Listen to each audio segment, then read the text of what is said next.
Hello everyone, Jai Hind. My name is Hamza Hasni and I welcome all of you to your channel, The Hind Guru Academy and Study Point.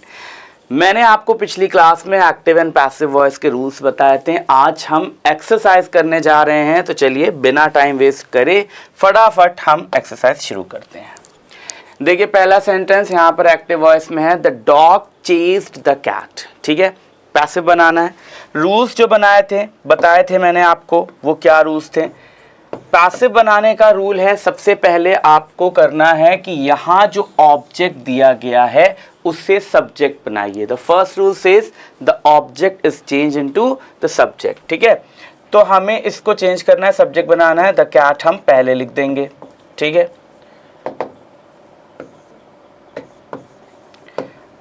Now we have to use a helping verb. Helping verb लगानी है। Helping verb के लिए tense पहचानना है। Rule number second के लिए मैंने पूरा टेबल बनवाया था। मैंने कहा था अगर आपको एक्टिव वॉइस के अंदर मिलता है V2 यानी कि पास्ट इंडेफिनिट टेंस है, तो आप पैसिव वॉइस के अंदर वॉज लिखोगे, है ना, वॉज या वर लिखोगे सब्जेक्ट के अकॉर्डिंग और साथ में V3, राइट। तो यहाँ पर द कैट सब्जेक्ट है, इसके साथ वर तो आ नहीं सकता, तो क्या लिखना होगा? वॉज। ठीक है, द कैट वॉज। वर्ब की हमेशा थर्ड फॉर्म आती है पैसिव में, तो हमने चेस्ड की थर्ड फॉर्म लिखी, वो भी चेस्ड ही है। The cat was chased.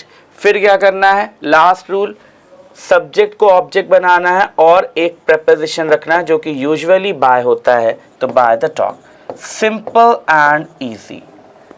ठीक है, the dog chased the cat was chased by the dog. हो गया पैसिव, है ना आसान। चलिए नेक्स्ट देखते हैं।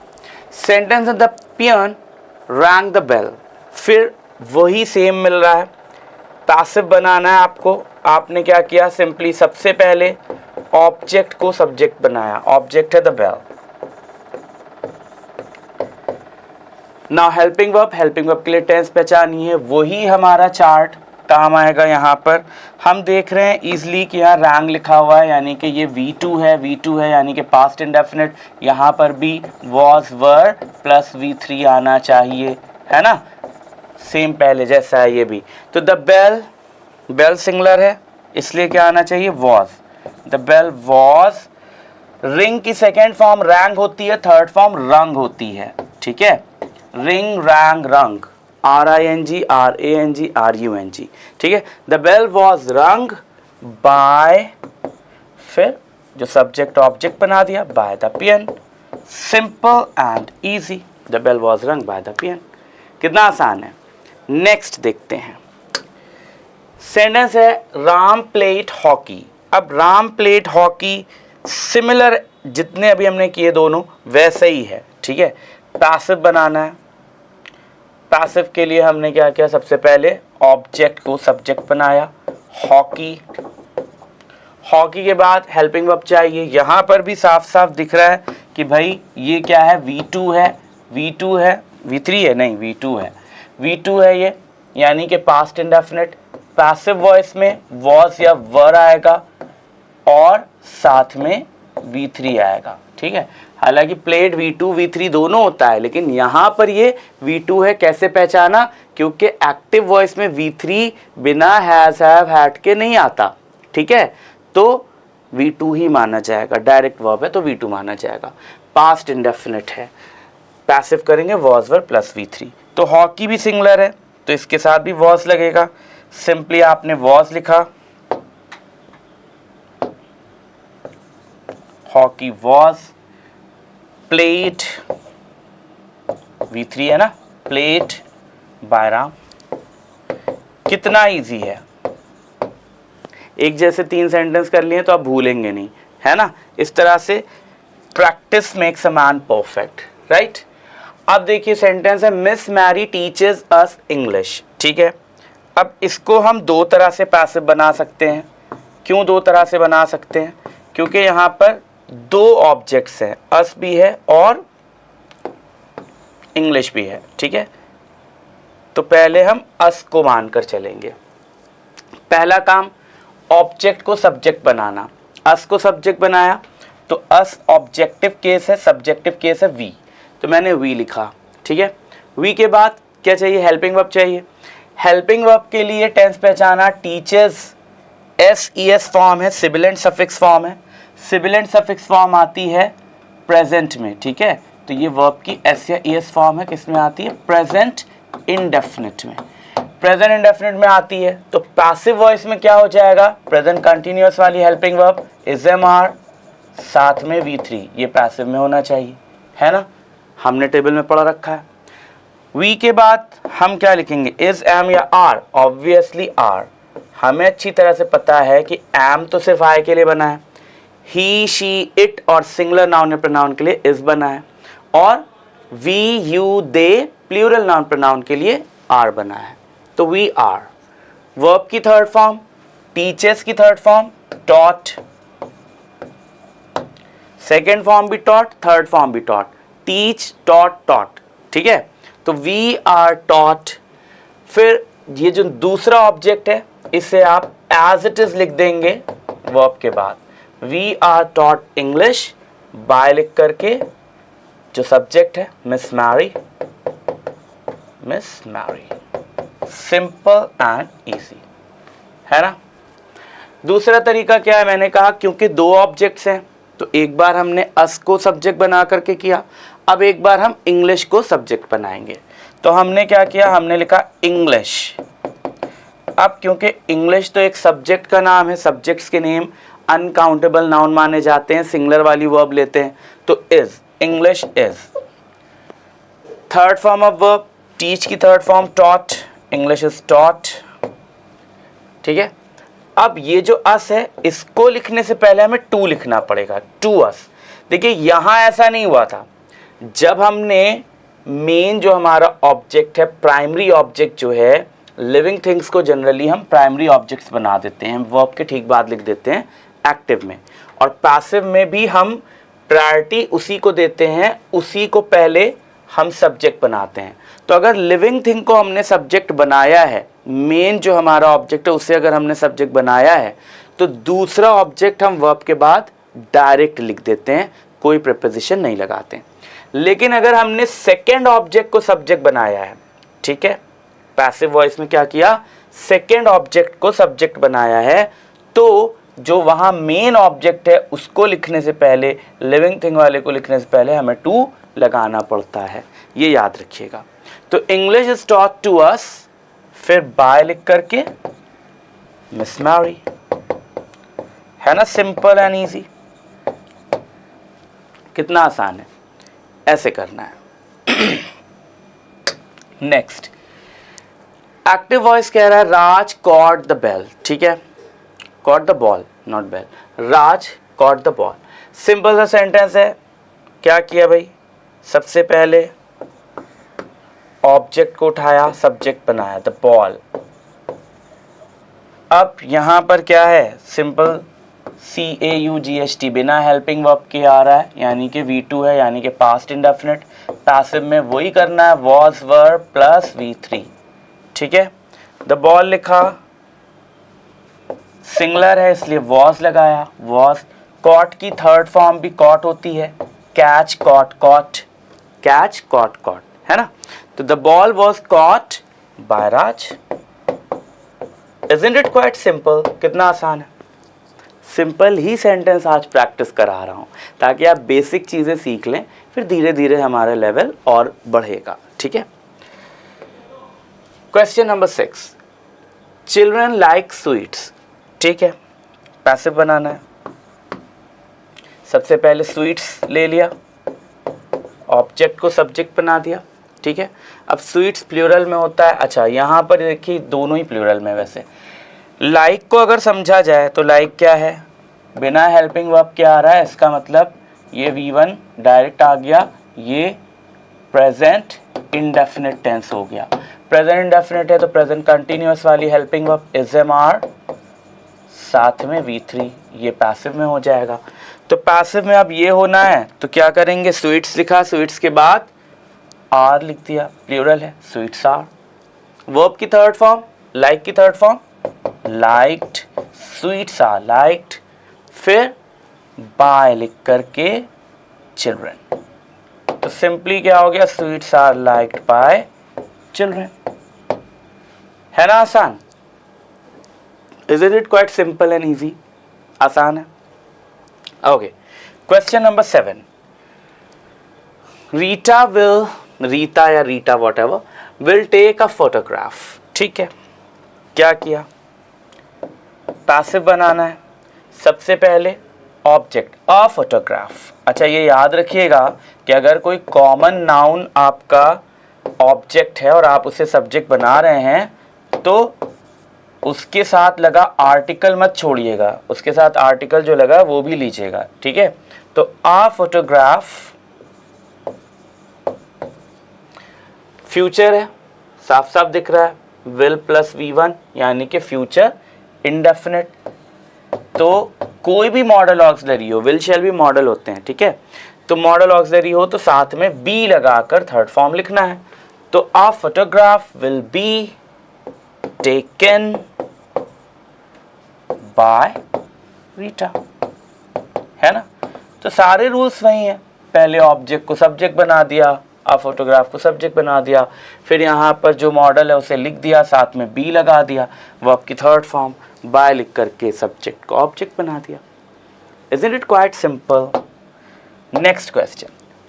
He is teaching you this poem. ठीक है. He is teaching you this poem. कौन सा क्वेश्चन था? ओके, 8 है. पैसिव करना है. सबसे पहला काम ऑब्जेक्ट को सब्जेक्ट बनाना. दिस पोएम सिंपल है. अब ये sentence is plus ING form contain कर रहा है. तो is am are plus ING है तो वो प्रेजेंट कंटिन्यूअस हो गया. जब भी आपको कंटिन्यूअस मिलेगा तो सेम टेंस की हेल्पिंग वर्ब रखना है सब्जेक्ट के अकॉर्डिंग. अब यहाँ इज एम आर में से कोई एक हो सकता है तो दिस पोएम सिंगुलर है इसलिए इज ही रहेगा. अगर यहाँ होता दीज पोएम्स तो हम यहाँ आर लिखते हैं, है ना. सब्जेक्ट के अकॉर्डिंग प्लूरल वाली वर्ब आती. तो दिस पोएम इज. अब पैसिव में जब तक आप बीइंग नहीं लगाएंगे पैसिव का कंटिन्यूअस नहीं बनेगा. तो ये याद रखिए कि अगर एक्टिव वॉइस कंटिन्यूअस टेंस में है, is am are was were इनके साथ आईएनजी फॉर्म आ रहा है तो पैसिव में इस बीइंग का आना बहुत ज़रूरी है. नहीं आएगा तो रॉन्ग हो जाएगा. ठीक है. तो this poem is being, teach की third form taught, is being taught. By लिख करके क्या लिखा? सब्जेक्ट को ऑब्जेक्ट बना दिया, by him. This poem is being taught by him, he is teaching this poem. अच्छा, यू भी है यहाँ पर. ओके. तो this poem is being taught to you. रुक जाओ, थोड़ा सा खराब लगेगा, ऐसे ऐसे कर लेते हैं. To you by him. ठीक है. दूसरा तरीका, क्योंकि जगह नहीं बची है तो क्या करूं, इरेज कर दूं. ऐसा करता हूं, इसको छोटा करके ऊपर भेज देता हूं. हाँ, तो एक तो ये तरीका हो गया. दूसरा तरीका क्या है भाई, कि हमने यू को पहले ले लिया, है ना. यू, अब जब यू लिया तो यहाँ आर लगाना पड़ गया. पोएम लिया था तो इज लगाना पड़ा क्योंकि सिंगुलर है. यू लिया तो आर लगाना पड़ गया. टेंस सेम है, बस सब्जेक्ट के अकॉर्डिंग हेल्पिंग वर्ब प्लूरल वाली हो गई. तो you are being taught. Being लगाना जरूरी है, बिना बीइंग के हम थर्ड फॉर्म नहीं रख सकते कंटिन्यूअस में पैसिव में. तो you are being taught this poem. यहां टू नहीं लगेगा, ठीक है, क्योंकि ये सेकेंड ऑब्जेक्ट है. ठीक है. तो you are being taught this poem by him. तो दोनों सही है. He is teaching you this poem, you are being taught this poem by him, या this poem is being taught to you by him. both are correct. ठीक है. चलिए आगे बढ़ते हैं. नेक्स्ट है the police arrested the smuggler. Okay, passive बनाना है. द स्मगलर, यहां पर एक ही ऑब्जेक्ट है, सीधा सीधा उसे सब्जेक्ट बना दिया, द स्मगलर. अब हेल्पिंग वर्ब रखनी है. फिर वही चीज़ कि भाई यहाँ पर क्या मिल रहा है, बिना किसी हेल्पिंग वर्ब के आ रहा है तो ये V2 है, पास्ट इंडेफिनिट है. पास्ट इंडेफिनिट है तो पास्ट कंटिन्यूअस वाली हेल्पिंग वर्ब यानी कि वॉज या वर, साथ में V3 आएगा पैसिव में. ठीक है. तो अब ये होना है, क्या करेंगे, द स्मगलर के बाद वॉज लिख देंगे क्योंकि स्मगलर सिंगुलर है, द स्मगलर वॉज। अब वर्ब की third form, arrest second form भी है और अरेस्टेड सेकेंड फॉर्म भी है और अरेस्टेड थर्ड फॉर्म भी है, ठीक है। तो द स्मगलर वॉज अरेस्टेड। फिर बाय द पुलिस यहां लिखने की जरूरत नहीं है। अगर आप लिखते हैं तो गलत नहीं होगा, लेकिन अगर आप इसे नहीं लिखते हैं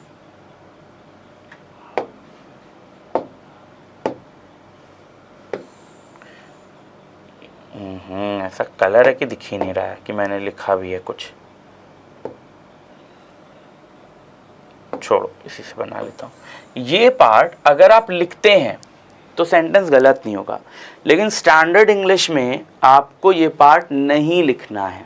अगर आपका सब्जेक्ट एक्टिव वॉइस का ऐसा है जो अपनी ही किसी ड्यूटी को कर रहा है, या ये कह लिए कि वो ऐसा काम कर रहा है जिसके लिए वो बना ही है, या यूं कह लिए कि कोई ऐसा काम दिया है जो वही करता है, अंडरस्टूड होता है कि वही करेगा वो काम, सब्जेक्ट अंडरस्टूड होता है कि ये काम किसने किया है ना, या अननोन सब्जेक्ट है, तो ऐसे में हम पैसिव वॉइस में उन्हें ऑब्जेक्ट नहीं बनाते हैं। तो अब अगर स्मगलर को अरेस्ट किया गया है तो अंडरस्टूड है कि पुलिस ही अरेस्ट करेगी, कोई कॉमन मैन तो अरेस्ट कर नहीं सकते, है ना। तो इसलिए बाय द पुलिस लिखने की जरूरत नहीं है। अगर लिख दिया तो गलत नहीं है, बट आपको ऑप्शंस में कई बार ऐसे मिल सकते हैं कि ऐसा सेंटेंस मिला the police arrested the smuggler और आगे मिल गया द स्मगलर वॉज अरेस्टेड, खत्म, फुल स्टॉप, तो भी सही है क्योंकि बाय द पुलिस अंडरस्टूड है, ठीक है। चलिए नेक्स्ट है Shiva was flying a kite. Passive बनाते हैं, ऑब्जेक्ट है अ काइट, ठीक है। अब यहां पर क्या है, वॉज फ्लाइंग, क्या हो रहा है भाई, पास्ट कंटिन्यूअस, पास्ट कंटिन्यूअस है तो हम उसी टेंस की हेल्पिंग वर्ब को रखेंगे, ठीक है। अच्छा, शिवा भी सिंगुलर है तो वॉज आ रहा है, अकाइट भी सिंगुलर है तो वॉज ही आएगा। अगर यहां पर कुछ प्लूरल होता तो हम वर कर देते सब्जेक्ट के अकॉर्डिंग, तो वॉज, अकाइट वॉज। अब पैसिव में कंटिन्यूअस तभी बनता है जब बीइंग आता है, बिना बीइंग के पैसिव का कंटिन्यूअस नहीं हो सकता। तो अकाइट वॉज बीइंग, फ्लाई की third form fly, flu, phloem, ठीक है, तो phloem. A kite was being flown by Shiva. अब ये तो ऐसा सब्जेक्ट नहीं है ना कि अंडरस्टूड हो, शिवा के अलावा और भी बहुत सारे लोग पतंग उड़ाते होंगे, है ना। तो जो अंडरस्टूड नहीं है उसे मेंशन करना ज़रूरी होता है, लेकिन जहाँ सब्जेक्ट अंडरस्टूड होता है, काम करने वाला अंडरस्टूड होता है, वहाँ आप नहीं भी लिखेंगे तो कोई दिक्कत नहीं है, ठीक है, अंडरस्टूड है। चलिए आगे बढ़ते हैं। The hunter has shot the deer, ठीक है, बढ़िया है। पैसिव बनाना है, द डियर सब्जेक्ट बना दिया, ठीक है। अब यहां पर क्या है, has plus V3, has plus V3 है, इसका मतलब ये कौन सा टेंस हुआ, प्रेजेंट परफेक्ट टेंस। तो जब कोई परफेक्ट मिले तो आपको उसी टेंस की हेल्पिंग वर्ब रखना है, बीन लिखना है और साथ में V3, है ना। तो यहां पर क्या आएगा, हैज या हैव में से कोई एक, बीन प्लस V3, तो पैसिव हो जाएगा इसका, है ना। द डियर लिखा है हमने, सिंगुलर है इसलिए हैज। अब बीन लगाना जरूरी है वरना पैसिव नहीं बनेगा। The deer has been, shot की थर्ड फॉर्म भी शॉट, शूट, शॉट शॉट, है ना। तो the deer has been shot. अब बाय द हंटर आप अगर लिखते हैं तो भी सही है, नहीं लिखते हैं तो भी सही है, क्योंकि कोई कॉमन पर्सन, देखिए हंटर कौन होता है, हंटर जरूरी नहीं कोई प्रोफेशनल ही हो, कोई भी अगर किसी का शिकार कर रहा है, लाइफ में पहली बार भी कर रहा है, तो एट दैट टाइम वो हंटर हो गया, ठीक है। तो हंटर जरूरी नहीं है प्रोफेशनल हो, हंटर कोई भी हंट करने वाला हो सकता है। और ऑब्वियसली जिसने डियर को शॉट किया वो हंटर ही है, तो ये लिखना ज़रूरी नहीं है, ये अंडरस्टूड है। अगर हम इतना भी लिखकर छोड़ दें, the deer has been shot, simple, by the hunter की ज़रूरत नहीं है। हाँ, अगर यहाँ पर कोई नाम होता तो वो लिखना ज़रूरी था, सिंपल है। तो इट इज़ अंडरस्टूड। आपने लिखा तो ठीक है, तो भी ठीक है, नहीं लिखा तो ज़्यादा अच्छा है, क्योंकि फिर वो मॉडर्न हो जाएगा, और ऑप्शन भी आपको मॉडर्न वाले ही ज़्यादातर मिलते हैं। क्वेश्चन नंबर 12, द लायन में अटैक द ज़ेब्रा। ठीक है, सिंपली हमने जब पैसिव बनाया तो क्या किया, सबसे पहले ऑब्जेक्ट को सब्जेक्ट बनाया, the zebra,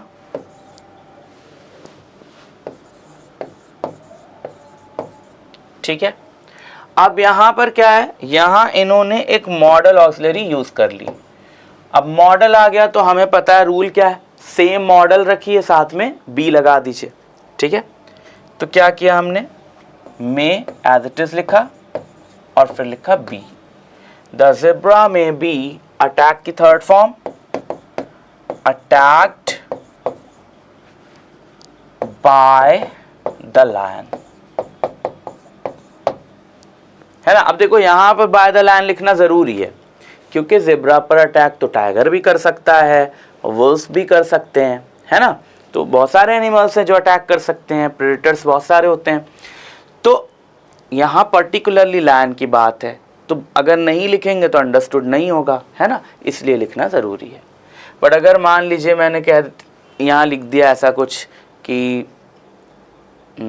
attack by an attacker में अटैक द ज़ेब्रा, ऐसा कुछ लिखा, तो फिर बाय एन अटैकर लिखने की ज़रूरत नहीं है, क्योंकि जो अटैक कर रहा है तो वो तो ऑटोमेटिकली अटैकर हो गया, है ना। तो अंडरस्टूड जहां होगा वहां पर लिखने की ज़रूरत नहीं है, अंडरस्टूड नहीं होगा वहां लिखना पड़ेगा। नेक्स्ट है विराट थ्रू द बॉल। ठीक है, पैसिव करना है। सबसे पहले ऑब्जेक्ट लिया द बॉल। अब यहां साफ साफ दिख रहा है क्या, V2 यूज हुआ है, यानी कि पास्ट इंडेफिनिट।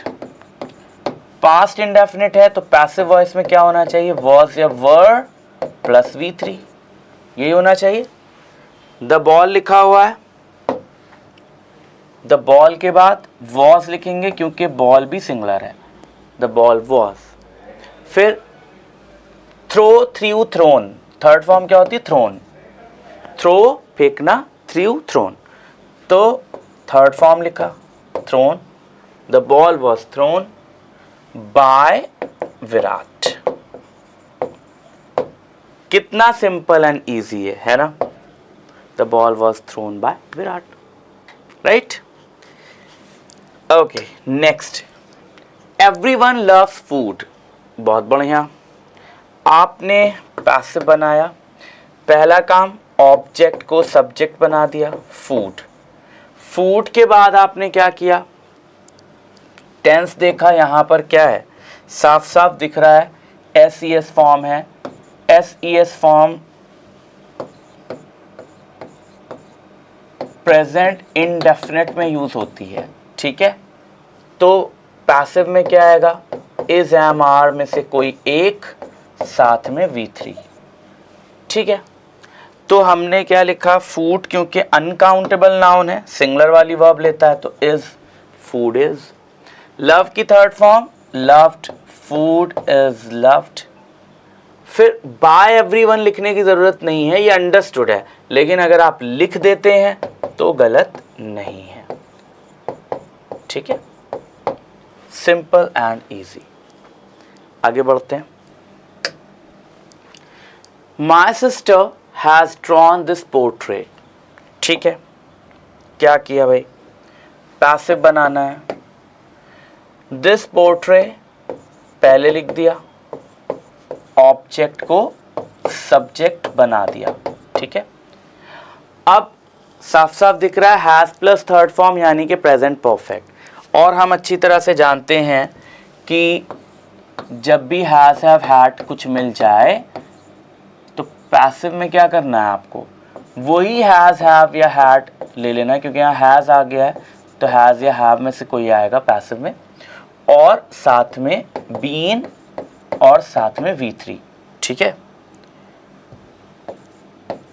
ये करना होता है। क्लियर? तो क्या किया हमने यहाँ पर, दिस पोर्ट्रे सिंगुलर है इसलिए हैज़ लगाया, अगर प्लूरल होता तो हैव लगाते, ठीक है, हैज़। बीन लगाना ज़रूरी है वरना पैसिव में परफेक्ट नहीं माना जाएगा। तो this portrait has been, verb की third form, drawn already third form में है, तो फर्स्ट फॉर्म होती है draw, second form drew, third form drawn.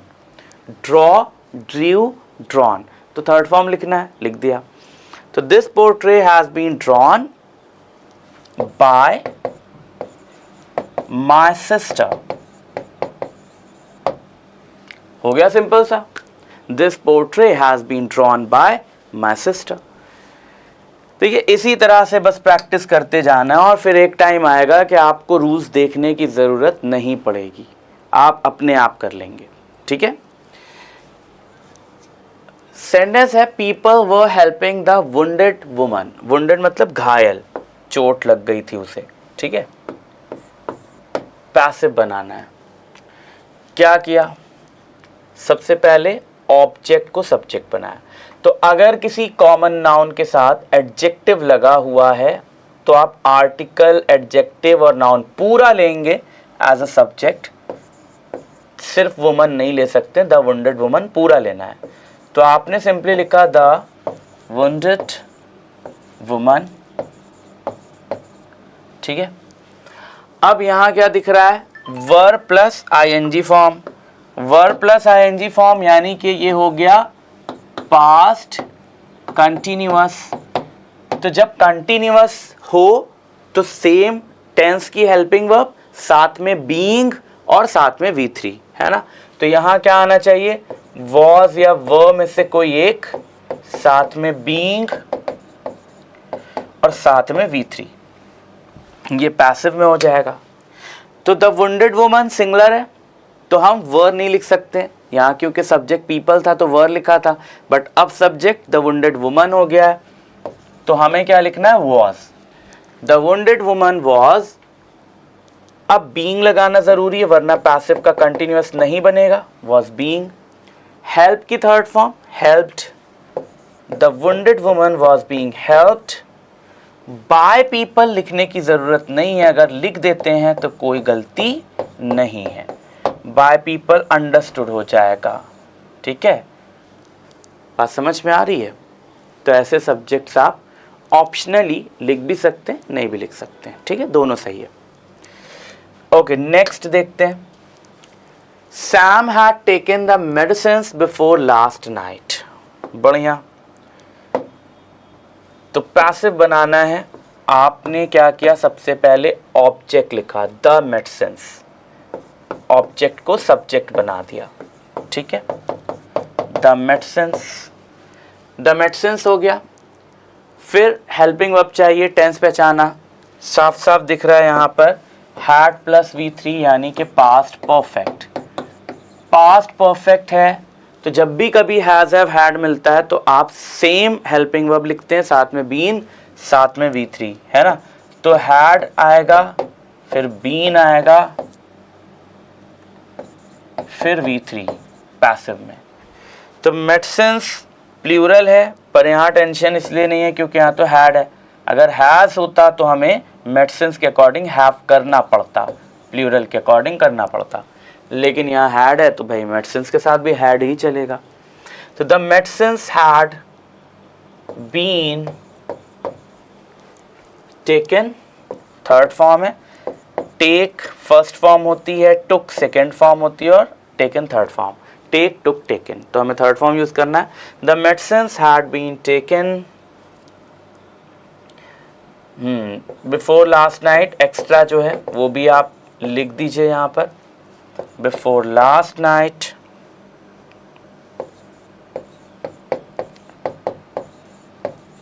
By Sam.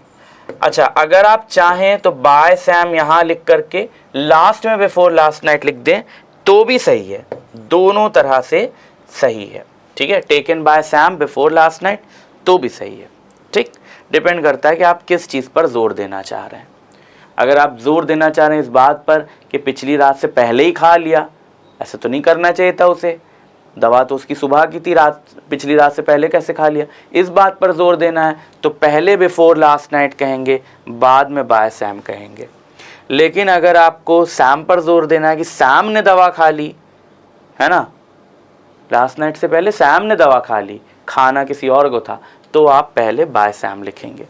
तो डिपेंड करता है कि किस पर आप जोर देना चाह रहे हैं। नेक्स्ट है the player is taking extra time.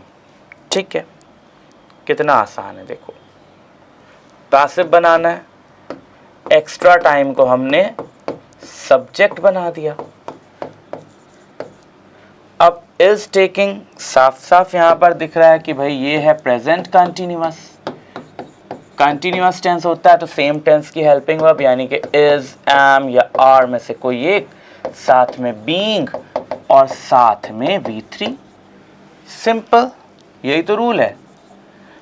तो यहां हमने क्या किया, एक्स्ट्रा टाइम, टाइम तो अनकाउंटेबल होता है तो सिंगुलर माना जाता है, सिंगुलर के साथ अग्री करता है वो, सिंगुलर वाली हेल्पिंग वर्ब या वर्ब आती है, तो हमने इज लिख दिया। एक्स्ट्रा टाइम इज, बीइंग लिखना जरूरी है वरना पैसिव का कंटिन्यूअस नहीं बनेगा। तो extra time is being, verb की थर्ड फॉर्म, टेक की third form taken, take took taken, by the player, subject को ऑब्जेक्ट बना दिया। है ना, सिंपल एंड इजी, कितना आसान है। Move ahead. ओके, क्वेश्चन है, सेंटेंस है, क्वेश्चन नहीं सेंटेंस कह लीजिए। The cat ate the fish. ठीक है, पैसिव बनाना है, द फिश सब्जेक्ट बना दिया, एट लिखा हुआ है, ईट, एट, ईटन, एट होती है सेकेंड फॉर्म, क्या होती है भाई, ये V2 है।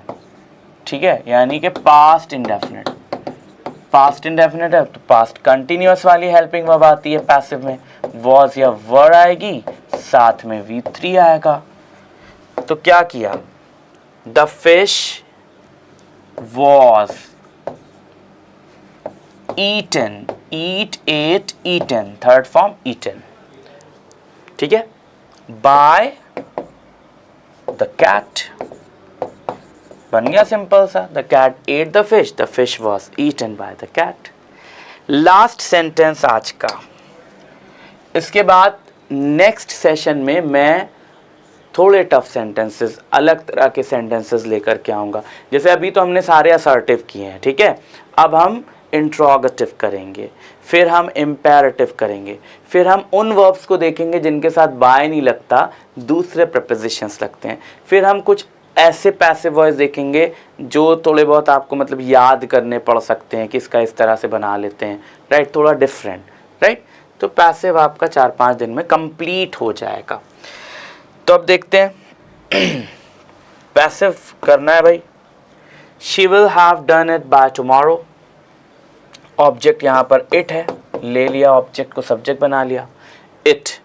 अब यहाँ विल हैव लिखा हुआ है, तो कभी भी किसी भी मॉडल ऑक्सिलरी के साथ हैव लिखा हो तो आप उसको वैसे ही लिखते हैं और साथ में बीन लगा देते हैं। ठीक है, तो it will have been, verb की third form, do did done, done ही आएगा यहाँ पर भी, तो it will have been done. अब देखो यहाँ बाय टुमारो जो लिखा है ना, उससे कंफ्यूज मत होना कि 2 बार बाय आ जाएगा। ठीक है, 2 बार आ जाए कोई दिक्कत नहीं है। बाय हर, सब्जेक्ट को ऑब्जेक्ट बनाया तो शी बन गया हर, तो it will have been done by her by tomorrow. तो बाय टुमारो से कंफ्यूज होने की जरूरत नहीं है। She will have done it by tomorrow यानी वह कल तक ये कर चुकी होगी, पैसिव वॉइस है, it will have been done by her by tomorrow, ये उसके द्वारा कल तक किया जा चुका होगा, राइट।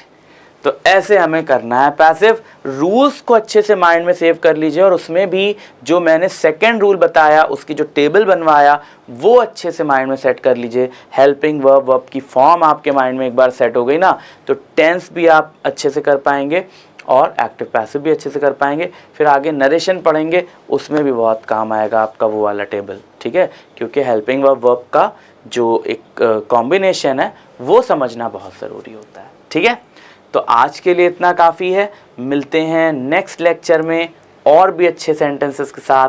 तब तक के लिए बाय, जय हिंद।